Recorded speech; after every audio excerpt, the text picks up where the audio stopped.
여러분 안녕하십니까? 시천의 매거진 굿데이 첫 소식입니다. 대한예수교장로회 백석총회가 지난 9일부터 11일까지 제47회 정기총회를 개최했습니다. 천안 백석대학교회에서 열린 이번 총회는 백석의 생명, 오직 예수를 주제로 전국에서 모인 천여 명의 총대들이 참석한 가운데 진행됐습니다. 시채널 취재팀이 보도합니다. 대한예수교장로회 백석총회가 9월 9일부터 11일까지 백석대학교 내 위치한 백석대학교에서 1천여 명의 총회 대의원들이 참석한 가운데 제47회 총회를 열고 오직 예수의 개혁주의 신학을 교단과 한국교회에 뿌리내려갈 것을 다짐했습니다. 백석의 생명 오직 예수를 주제로 열린 총회 개회예배에서 말씀을 전한 총회장 김진범 목사는 하나님의 은혜와 설립자 장종현 대표 총회장의 지도력으로 오늘의 백석을 이뤘다며 이제는 백석이 가진 검과 화살을 들어 하나님의 종으로 나서야 한다고 강조했습니다. 우리는 이제 우리 백성에게 주어지는 날카로운 칼을 들고 갈고 닦은 화살을 만들어 세상을 향해서 나아가야 할 것입니다. 이어진 회무 처리는 총회 선거인단의 사전 선거 결과로 보고된 신임 총회장 부천 목양교회 이교환 목사를 박수로 추대했습니다. 부총회장에는 광음교회 김동기 목사가, 제1목사 부총회장은 양문교회 이승수 목사, 장로부총회장은 큰사랑교회 오우종 장로, 서기 김만열 목사에 대해서 그대로 인준했습니다. 신임 총회장 이교환 목사는 사도 바울과 같이 열정적으로 사역하고 머슴처럼 총회원들을 위해 일하겠다고 밝혔습니다. 우리 백석총회가 47회계에 교육적인 부분과 전도적인 부분, 그리고 다음 세대를 키우는 일에 있어서 힘을 쓰려고 노력하고 있고, 장학재단을 만들어서 학생들이 마음껏 공부할 수 있도록 이렇게 해보려고 지금 노력하고 있습니다. 전국 124개 노회 중 120개 노회, 9,861개 교회, 전체 1,016명의 총대 가운데 1,008명의 총대가 참석한 이번 백석총회는 저출산대책위원회를 신설하기로 결의했습니다. 또한 교단을 이탈했던 세수원노회와 서울남노회, 서부산노회, 경성제일노회 등 4개 노회의 교단 복귀를 결정했으며 이단 및 이단성을 가진 집단으로 규정된 목사와 출신 사역자에 대한 교단 가입에 대해 세밀한 규정을 만들기로 했습니다. 또한 백석총회는 수건사업인 총회연금 사업의 현실화와 공감대 형성을 위해 총회연금기금 조성위원회를 신설하기로 했으며 총회 경목국을 경찰선교회로 지위 변경하여 15만여 명의 경찰보금화에 주력하기로 협의했습니다. 현재 백석총회는 대표 총회장이 한국교회 총연합 대표회장으로 섬기고 있는 것 등과 관련하여 한국교회의 위상을 바로 세워나가는 연합사업에 적극적으로 참여하고 있습니다. 시채널 뉴스 황정익입니다. 기독교 대한감리회가 지난 10일 배단위 교회에서 제36회 총회 감독회장 후보자들의 마지막 합동정책 발표회를 열었습니다. 후보자들은 각각 감리교의 비전과 공약을 선언하며 포부를 밝혔습니다. 기호 1번 도봉교회 이광호 목사는 목회자의 생활 안정을 강조하면서 목회자 기본 생계비 보장을 공약으로 강조했습니다. 목회자의 생활 안정 기반을 확립하겠습니다. 목회자 기본 생계비 100만 원을 보장하겠습니다. 생계 문제로 목회가 위협받지 않도록 기본 생계비를 보장하겠습니다. 기호 2번 영광교회 윤보환 목사는 평신도 선교사 제도를 강조하면서 사회 복음화를 위해서 평신도들의 역량 강화를 통해 웨슬리안 정신을 이뤄갈 것이라고 밝혔습니다. 평신도 사회 선교사 제도를 시행해서 평신도들의 역량이 교회에 머물지 않고 사회의 복음화를 이뤘던 요한 웨슬리의 정신을 이루어갈 것입니다. 기호 3번 광림교회 김정석 목사는 다음 세대를 살리는 일이 가장 중요하다면서 지방별로 연합교회학교를 지원하고 이를 통해 다시금 교회학교를 세워나가자고 말했습니다. 교회학교를 위한 전문적이고 다양한 지원을 하겠습니다. 교회학교를 운영할 수 없는 상황에 있는 교회가 참으로 많습니다. 지방예별, 비전교회, 연합교회학교를 통해 다시금 교회학교를 세워가는 일에 힘쓰겠습니다. 한편 기독교 대한감리회 감독회장 선거는 오는 26일 전국 11개 연회 투표소에서 총 17,880명의 전자투표를 통해 진행될 예정입니다. 한국교회 총연합과 사학법인 미션 네트워크가 지난 11일 한국교회 100주년 기념관에서 신앙적 교육권 보장을 촉구하는 한국교회 긴급 성명서를 발표했습니다. 이번 발표는 한국교회 대표단과 기독교사학 대표단, 예장통합사학법 재개정위원회와 성도 1000여 명이 참석한 가운데 진행됐습니다. 성명서에는 지난 21대 국회에서 개정된 사학법으로 신앙과 복음의 진리를 가르치는 게 어렵다는 내용과 함께 신앙적 교육권을 보장할 수 있도록 실제적인 방안을 마련해달라는 목소리를 담았습니다. 한국교회 총연합 공동대표회장 오정우 목사는 새롭게 선출될 서울시 교육감에게 교육의 자주성과 선택권이 보장될 수 있는 교육체제를 마련할 것을 강력하게 요청한다고 밝혔습니다. 한국기독교교회협의회 NCCK가 창립 100주년을 맞아서 9월 중에 다양한 행사를 개최할 거라고 밝혔습니다. 지난 5일 교계 기자들과 간담회를 개최한 NCCK 김종생 총무는 창립 100주년 맞이 주요 행사들에 대해서 설명하는 시간을 가졌습니다. NCCK는 9월 국제 컨퍼런스와 100주년 에큐메니컬 감사 예배, 한반도 에큐메니컬 포럼 등의 행사를 준비 중이고 오는 20일에 열리는 국제 컨퍼런스에는 아시아와 유럽, 북미 지역의 에큐메니컬 파트너 150여 명이 참석해 다양한 강의가 이어질 예정이라고 밝혔습니다. NCCK 김종생 총무는 지난 100년이 참 감사하고 온전히 하나님의 은혜였다며 그 감사로 그치지 않고 교회가 다시 하나가 됐으면 좋겠다고 말했습니다.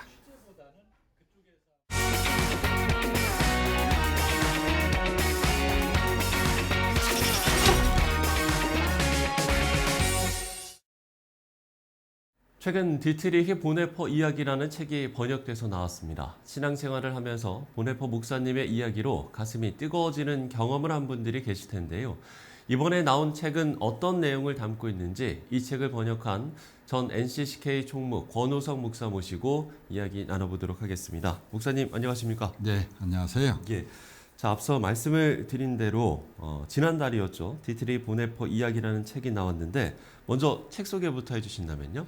예, 영어 책에서 번역을 한 건데요. 네. 미국의 코너스톤 대학의 마이클 반 다이크라고 하는 영문학 교수가 펴낸 책입니다. 그런데 보네퍼 목사님에 대해서 많이 아는 분들도 계시겠지만 또 잘 모르는 분도 계실 텐데 20세기의 세계적인 지성이다. 또 세계적인 신학자다. 근데 문제는 신학자, 지성 뭐 이런 게 아니라 목사님이기도 하고 교수이기도 했는데 나치 치하에서 그 히틀러에 반대하는 활동을 하다가 39살에 수용소에서 처형됐죠. 중요한 것은 그분이 그 20세기의 개신교 순교자다. 혹은 그분이 살아온 삶을 보니까 성자와 같은 삶이었다는 것이 후대의 평가입니다. 우리나라 교회도 최근에 그 복음성가라고 할까요? 많이 알려진 찬양이 선한 능력으로 이것이 그 1944년도의 12월 달에 본인의 그 마리아 본 베데마이크라고 하는 약혼자에게 보낸 편지에서 그 가사가 나와서 하나님께서 나를 지켜주신다. 굉장히 신앙 가운데 섰던 사람입니다. 이분에게 가장 중요한 것은 오늘 나에게 주신 하나님의 말씀이 무엇인지 그리고 그 성경을 매일 읽고 기도하는 일이 저에게 굉장히 중요한 일이었고요. 개인적으로 보네퍼 목사님의 생애를 보면서 그 가장 인상적인 장면이 하나 있습니다. 예. 그게 어떤 장면이냐면은 2차 세계대전이 나기 직전에 1939년에 미국 유니온 신학교의 교수로 갑니다. 근데 바로 그해 9월에 이제 2차 대전 폴란드 침공이 시작되는 그런 분위기가 거기서 알게 되고 나서 예. 제가 고민을 합니다.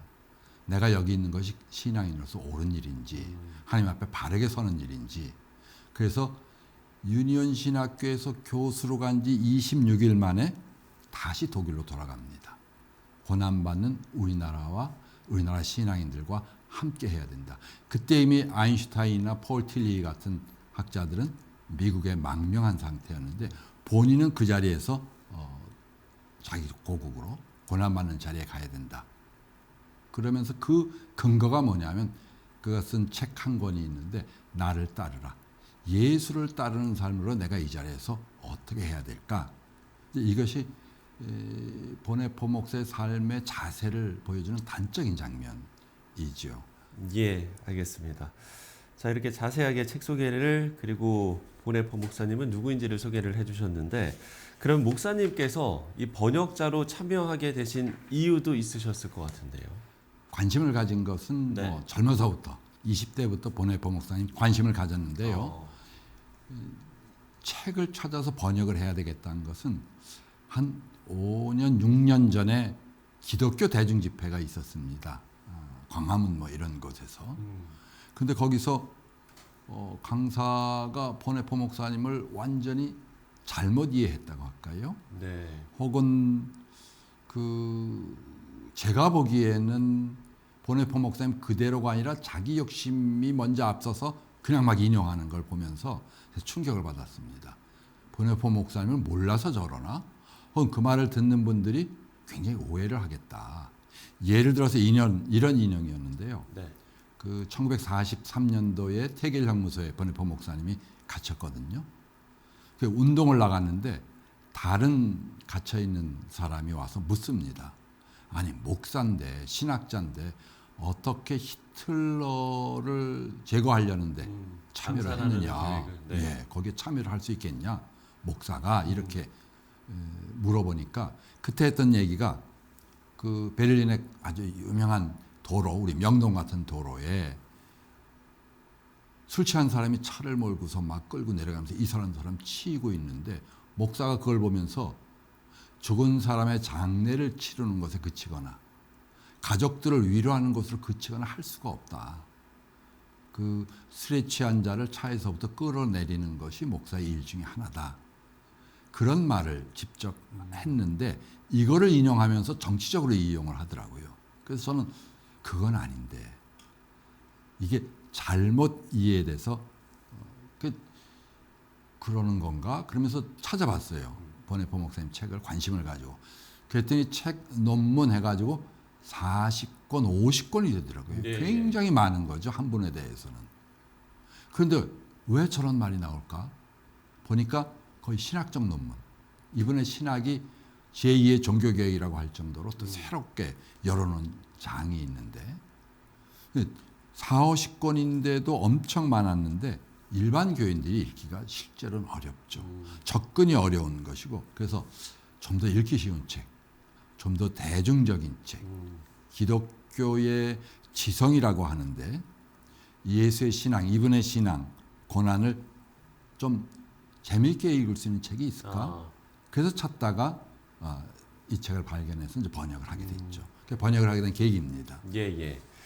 결국에는 이제 그게 이제 번역하게 된 계기이자 다른 책들과의 어떤 차별성이라고 이야기를 할 수가 있을 것 같네요.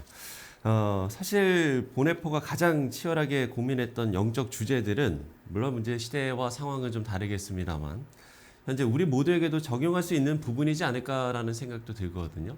어떤 부분들이 좀 있겠습니까? 나치 치하에서 그 600만 명이 막 처형되고 유대인 같은 경우에 또 정적 반대자들이 그러면서 당시에 독일 교회를 그 나치가 지배를 하려고 노력을 합니다.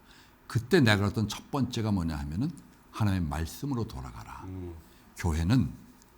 교회에 그동안 너무너무 덕지덕지 붙어있는 때 같은 거, 오물 같은 것들이 많이 있다. 역사 속에서. 그러면서 그것이 전통이고 문화고 종교적 모습을 가지고 있는데 그게 예수 그리스도와 진짜 관련이 있는 거냐? 우린 다시 예수의 말씀으로 돌아가야 된다.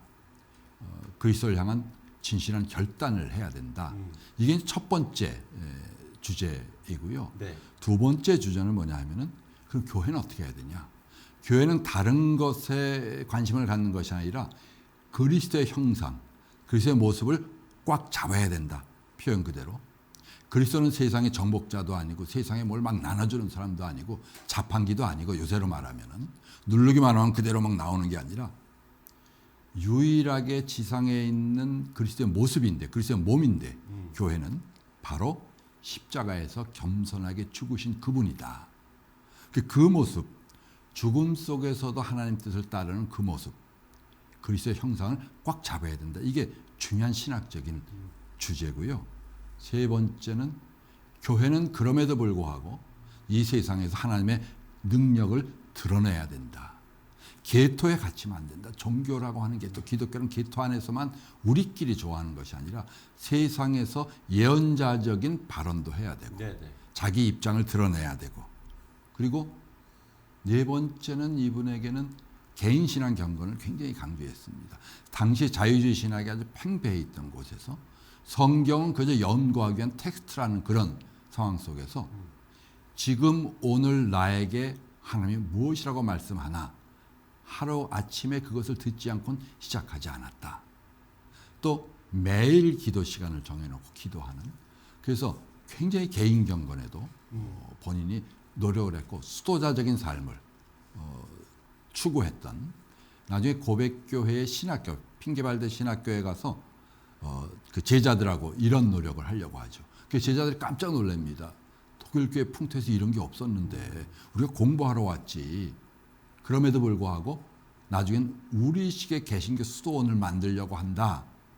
성공은 못했습니다. 그때 잡혀가고 이러는 바람에. 그럴 정도로 개인 경건, 그러니까 하나님의 말씀을 붙들어야 된다. 교회는 그야말로 그리스도 형상을 잡아야 된다.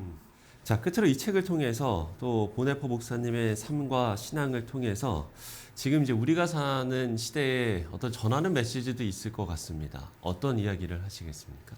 첫 번째는 우리 신앙과 우리 기독교의 중요한 주제인 덕지덕지 붙어있는 왜곡된 오물, 하나님의 말씀, 예수 그리스도의 말씀, 예수 그리스도의 십자가와는 완전히 좀 다른 거, 그걸 값싼 은혜라고 얘기를 하는데 그걸 우리가 벗겨내야 된다. 두 번째는 교회가 세상 풍조를 따르는 것이야. 그것이 되어서는 안 된다. 나치 시대 때 강단에다가 나치 깃발을 막 걸어놓고 나치를 찬양했거든요. 그런데 강단은 하나님의 성소이기 때문에 하나님의 말씀 외에는 다른 것이 설 수 없다. 이분이 바로 그 뒤에 그런 설교를 합니다. 그래서 문제가 되기도 하고, 또 하나는 아까 반복입니다마는 교회가 계토에 갇히는 것이 아니라 세상을 향한 하나님의 말씀, 예언자적인 자리, 그거를 포기해서는 안 된다. 아마 이분이 우리에게 오늘 주는 저는 교훈이라는 생각을 하게 됩니다. 예, 알겠습니다. 자, 디트리히 보네퍼 이야기라는 책이 최근에 나왔습니다. 제목에서도 알 수 있듯이 이야기, 그야말로 읽기 쉬운 책이라고 하니까요. 시청자 여러분들께서도 관심을 가져주시면 좋을 것 같습니다. 자, 이 책을 번역한 전 NCK 총무 권호성 목사와 함께 이야기 나눠봤습니다. 목사님, 오늘 말씀 고맙습니다. 네, 감사합니다.